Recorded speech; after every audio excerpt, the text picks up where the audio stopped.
دیکھو ہمارے نبی صلی اللہ علیہ وسلم جب قرآن لکھوایا نا تو چونکہ آپ لکھنا پڑھنا نہیں جانتے تھے تو بعض دفعہ کاتب سے گرامر کی غلطی ہوئی لکھنے میں۔ السلام علیکم ورحمۃ اللہ وبرکاتہ۔ اللہ کی ذات سے امید ہے میرے بھائیو آپ خیریت سے ہوں گے، اللہ سب کو خوش رکھے۔ میرے عزیزو، اگر کوئی غیر ہمارے نبی کی شان میں گستاخی کرتا ہے تو ہم مچل جاتے ہیں، روڈوں پر اتر آتے ہیں، لیکن جس شخص کی ویڈیو آپ نے دیکھی ہے یہ مکتبہ دیوبند کا مشہور عالم ہے اور یہ پاکستان کا ہے اور اس کا نام ہے طارق مسعود، مشہور اسکالر بھی کہلایا جاتا ہے۔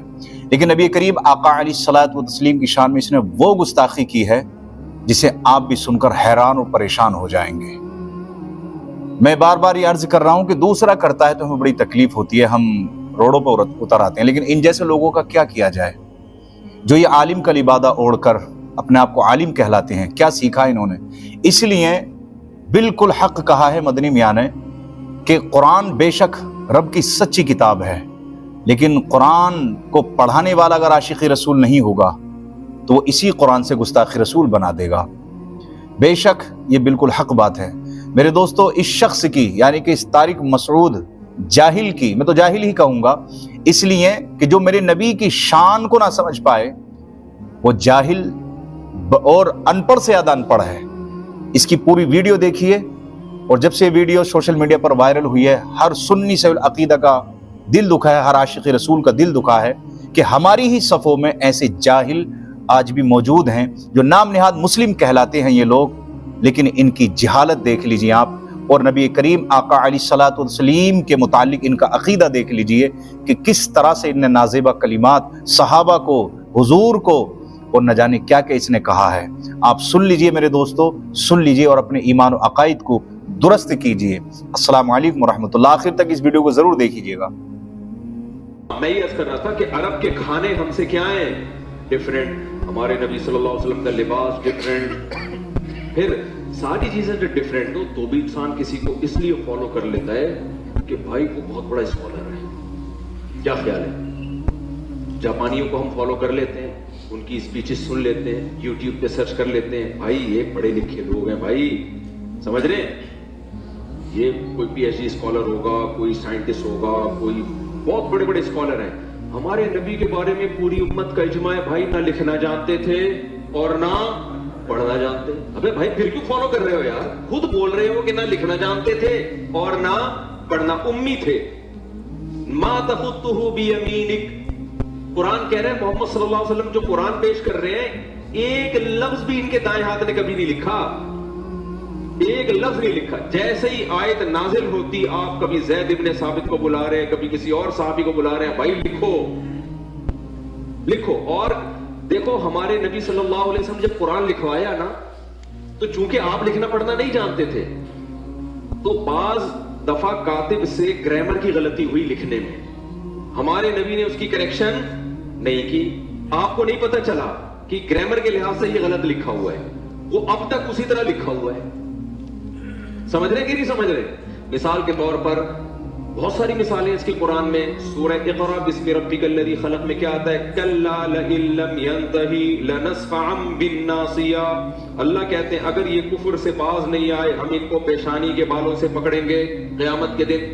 تو یہاں ہے لنصفعا، جتنے بھی علماء یہاں بیٹھے ہوئے ہیں ان کو پتہ ہے لنصفعا یہ لام تاکید ہے اور آخر میں نون تاکید ہے۔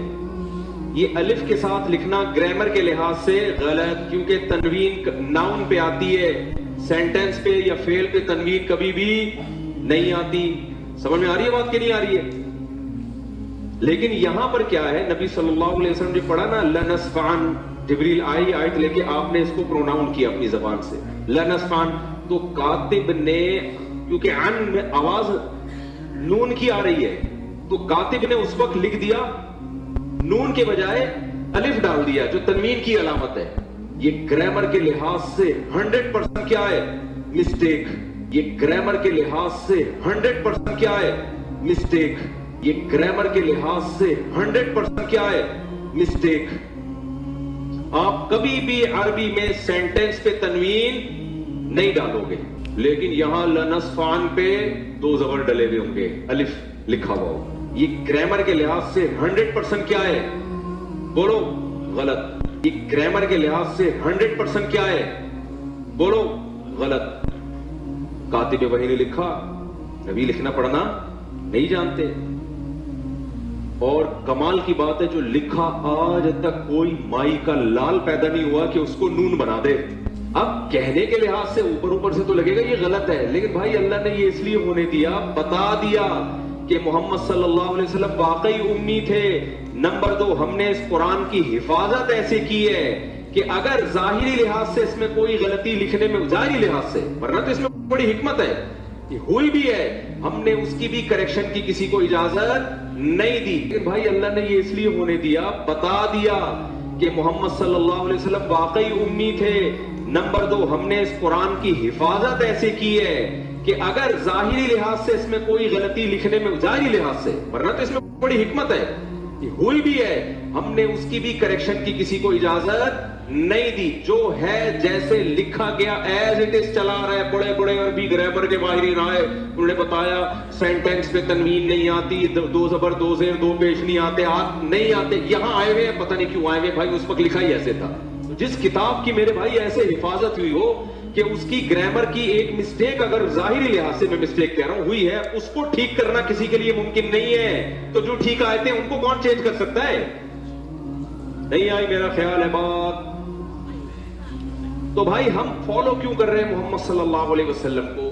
جب نہ آپ لکھنا جانتے، نہ آپ پڑھنا جانتے، نہ آپ کا کلچر ہمارے کلچر سے میچ کرتا، آپ کی خوراکیں ہماری خوراکوں سے الگ. کیوں؟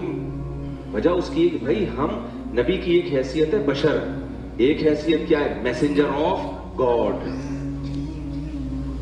آپ نے کہہ دیا میرا اپنا کوئی پیغام نہیں ہے، میں جو کچھ کہہ رہا ہوں میں نہیں کہہ رہا. یہ کون کہہ رہا ہے؟ اللہ. میں میسنجر آف گاڈ ہوں. تو بھائی ہم فالو کیوں کر رہے ہیں محمد صلی اللہ علیہ وسلم کو؟ جب نہ آپ لکھنا جانتے، نہ آپ پڑھنا جانتے، نہ آپ کا کلچر ہمارے کلچر سے میچ کرتا، آپ کی خوراکیں ہماری خوراکوں سے الگ. کیوں؟ وجہ اس کی بھائی ہم، نبی کی ایک حیثیت ہے بشر، ایک حیثیت کیا ہے؟ Messenger of God. آپ نے کہہ دیا میرا اپنا کوئی پیغام نہیں ہے، میں جو کچھ کہہ رہا ہوں میں نہیں کہہ رہا.